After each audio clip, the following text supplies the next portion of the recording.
Obviously, we listen to the pod. We know your feel on this team, but I mean, what kind of direction do you expect them to go between now and March 8th? Obviously, the deadline, a big convo. We're talking Tanev. We're talking others with this team. Yeah, I'm curious because you hear different, insiders, Elliott being kind of the number one guy, and he's maybe mentioned that this year they know they might not have the team that can get it done. For me, though, in a city like that, we were just up there for All-Star Week. What a week. What a great job the league did. And as much as I kind of dog on the Leafs constantly, I love the city of Toronto. It's an incredible place, top 5 city in the league. So I think with where they're at now, you got to continue to go for it. And obviously Tanev for me is the big guy you want to bring in there. I wish you could do something about the bottom 6. I don't really know what's out there, what they'll be able to bring in, what they'll be able to get rid of. But in terms of like this year, it's for the next 5 years. I'm looking at it like every year you got to try to add something, especially being in the Eastern Conference. I mean, the West is so loaded. The East, if you get in and Hole comes back and he's lighting it up, it's like you never really know. I mean, it is completely wide open. So if I'm a Leafs fan with these guys under these contracts, it's like let's every year try to do something. Now, I wonder the fan base in terms of, do they know this year they don't have what it takes to win the cup? Probably not. But still, in that city, you gotta do something and bring someone in. Yeah, it's tough. I know you're an oil, or you're oily, or the Oilers are your main team that you follow with. And I've always noticed such parallels between the Leafs and the Oilers as far as superstars up front, a little thin after that, always struggled with their defense, wanting that stud D-man, and their goaltending is always up in the air. And obviously the Oilers are doing better now this year with that run they went on. But is that the way you build a championship team that wins Stanley Cups traditionally? No. And last year, I was looking at Vegas, and then before that, Tampa. It's just these big D, right? Well, first off, you get a goaltender who really performs. Now Vegas, they're on their 5th goalie or 4th goalie, whatever Aiden Hill was, in terms of the run he went on. So nobody kind of could have seen that happening. But I look at defense wins championships. It's a cliche, obviously, but it's so true in a sense of like shutting teams down and the high flying offense and the ability to score and the great power plays. It looks great. It can win a ton of regular season games. You get into May, early June, like you got big defensemen. You got guys who can move the puck, shut down the other team's offensive players, mean players up front, especially on the back end, people who are pricks to play against. And that's what you see wins cups. And Vegas last year, like that defensive unit, they're all huge. They all can move and they can all move the puck. And then you see teams get shut down. You see the Oilers against them, and all of a sudden there's just not much room in the offensive zone. The time and space goes away even more come playoff time. And that's how you see teams win the Stanley Cup. Look at back to the Blues in 2019. It's a bunch of horses on the back end and a goalie who either is a stud his entire season and his entire career, or last year you kind of get lucky with Vegas, but it shows depth, right? And that kind of goes into up front and on the back, and having depth and having a third and fourth line especially, and having your 5th and 6th D not be liabilities. It's like up and down the lineup, you got guys who can play, who could be kind of inserted and be out on the ice against the first line and not be like fish out of water, just watching teams walk around them. It's every guy knows their job and every guy can do their job. And those are Stanley Cup winners. That's why I look at Dallas this year. That's why, Vegas again. And the Oilers are so improved, right? I mean, they got guys like they finally have a 3rd and 4th line playing better. They finally have a guy like McLeod who's really stepped it up and gotten to another level in his game. So they still don't really have what I look at as a true Stanley Cup roster. But I guess with McDavid and Leon, like they can kind of change my tune and change my idea on everything. But still, looking back to these past few Cup champs, it's big D, tough forwards up front, and guys who can skate and just play a tough, mean game.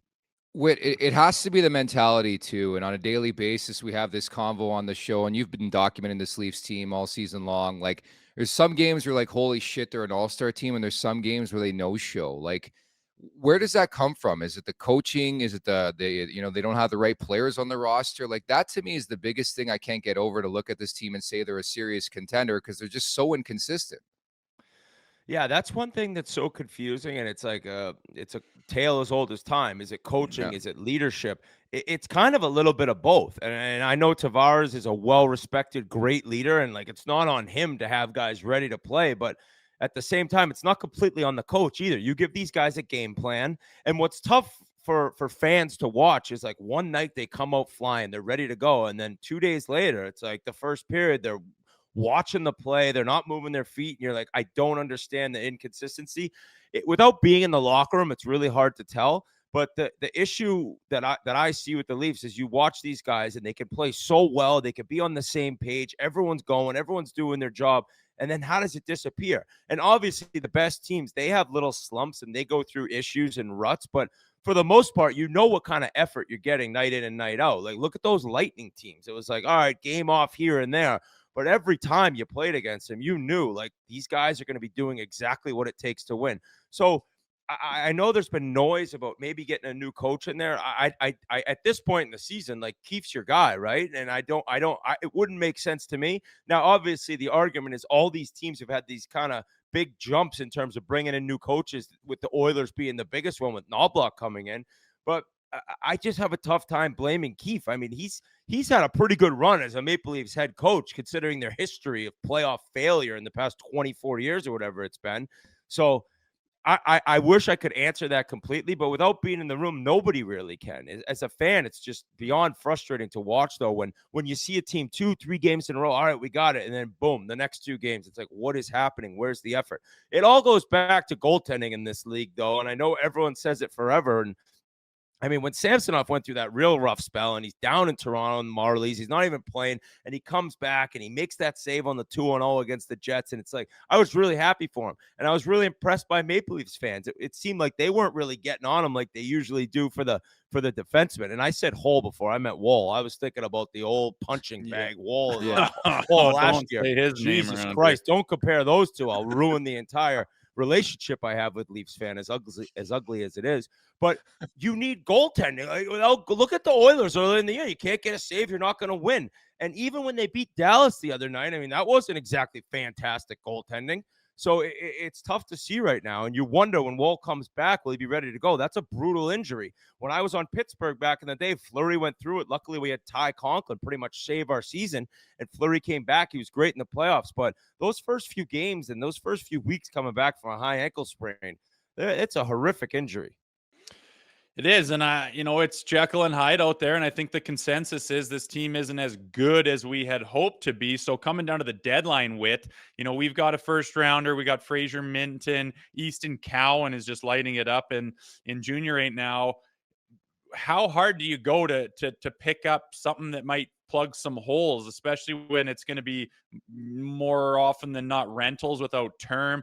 How much do you give up to make a little bit of a go when it's kind of dicey already as it is? Like, obviously they're not primed and ready with one piece away from being the favorites. What do you give up at this point in time? See, that's the hard thing in terms of I'm the guy saying you got to bring something in, but with Domi on a 1-year deal, Bertuzzi on a 1-year deal, that you're going to need these young prospects coming up. I mean, look how ugly the Pittsburgh Penguins' future looks with 0 prospects.